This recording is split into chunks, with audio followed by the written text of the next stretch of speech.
ഒരിക്കൽ കൂടി ഇടതുമുന്നണി അധികാരത്തിൽ വരുമെന്ന് വിശ്വാസമുണ്ടോ? ഞാൻ അങ്ങനെ തന്നെയാണ് വിശ്വസിക്കുന്നത്. കാരണം ഈ പഞ്ചായത്ത് ഇലക്ഷൻ്റെ തരംഗങ്ങളൊന്നും വിശ്വസിക്കേണ്ടതില്ല. അതിൽ വേറെ ചില ശബരിമല അടക്കമുള്ള കാര്യങ്ങൾ പ്രതിഫലിച്ചു എന്നൊരു എൻ്റെ പാർട്ടിയുടെ ഒരു വിലയിരുത്തൽ പ്രതിഫലിച്ചിട്ടുണ്ട്. കാരണം എൻ്റെ അച്ഛൻ പറയുമായിരുന്നു, ഇലക്ഷന് തൊട്ട് മുമ്പുള്ള ഒരു മാസം അല്ലെങ്കിൽ 20 ദിവസത്തിനകത്ത് വരുന്നൊരു വിഷയമുണ്ട്. ആ വിഷയം ഇലക്ഷനെ വല്ലാതെ സ്വാധീനിക്കും എന്നുള്ളൂ. സ്വാധീനിക്കും ഉറപ്പായിട്ടും സമയത്ത്. അപ്പോൾ പഞ്ചായത്ത് ഇലക്ഷൻ്റെ സമയത്ത് ഈ ശബരിമല സ്വർണ്ണ വിഷയം വന്നു.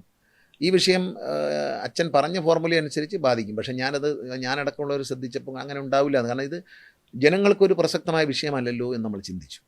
പക്ഷെ മറിച്ചായിരുന്നു അത്. ആ വിഷയം ആളുകൾ സീരിയസ് ആയിട്ട് എടുക്കുകയും അത് നെഗറ്റീവായി ഭവിക്കുകയും ചെയ്തു. അതൊരു വലിയ ഘടകം തന്നെയാണ്. ഇനി തുടരത്തില്ല? ഇല്ല, അതിൻ്റെ ഒരു കഴിഞ്ഞു.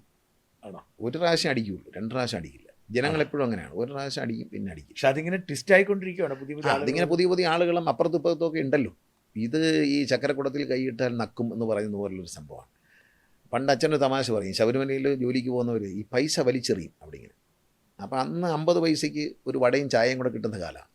അപ്പോൾ മുണ്ട് താത്തിട്ടിട്ട് കാലിനടി ചക്കയിറക്ക് വെച്ചിട്ട് അവിടുത്തെ ജീവനക്കാർ നടന്നു പോകുന്ന പറയുന്നത്. അപ്പോൾ കാലിനടി പറ്റുമല്ലോ, ഇത് അങ്ങോട്ട് മാറി നിന്ന് എടുത്താൽ 50 പൈസ വെച്ച് കിട്ടിയാലും മതിയല്ലോ. അപ്പം ഇത് അടിച്ചു മാറ്റി ജീവിച്ചവരുണ്ട്. പണ്ട് ദേവസ്വം ബോർഡിലൊക്കെ പ്രസിഡന്റ് ആയിരുന്ന ആൾക്കാർ ഇതുപോലെ ഉരുക്കി വെച്ചേക്കുന്ന സ്വർണ്ണത്തിൽ വിരൽ മുക്കിയെന്ന് വരെ പറഞ്ഞു കേട്ടിട്ടുണ്ട്. കാരണം വെച്ചാൽ ആ സ്വർണ്ണമെങ്കിൽ വീട്ടിൽ കൊണ്ടുവന്നെ കൊടിമരത്തിന് ഉരുക്കി വെച്ചിരുന്നത്. അപ്പോൾ അങ്ങനെയൊക്കെ പറഞ്ഞപ്പോൾ അച്ഛൻ പറയടാ, വലിയ അപകടമാണ്. ഇവർ പലരും വാഴയിലയിൽ കിടന്നാണ് മരിച്ചതെന്ന് പറയും. അതായത് കട്ടിൽ കിടക്കാൻ പറ്റില്ല, ബെഡ് സോർ വന്നിട്ട് പുറം പൊട്ടിയിട്ട് മെത്തേ കിടക്കാൻ പോയില്ല, പായിൽ കിടക്കാൻ പറ്റില്ല. അപ്പോൾ വാഴയിലയാകുമ്പോൾ ഒട്ടിപ്പിടിക്കില്ല.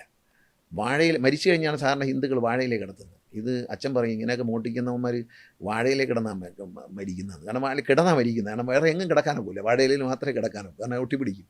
ദൈവത്തിൻ്റെ മുതൽ കക്കുന്നവർക്ക് എല്ലാവർക്കും അതൊരു പാഠമായിരിക്കും. ഇവരൊക്കെ ഇത്രയും ഈ പാർട്ടി വിശ്വസിച്ച് ജപിച്ച് ഇവരൊക്കെ ഇങ്ങനെ മോഷ്ടിക്കാന്ന് പറഞ്ഞാൽ ഇല്ല, അതിന് പാർട്ടിയൊന്നുമില്ല.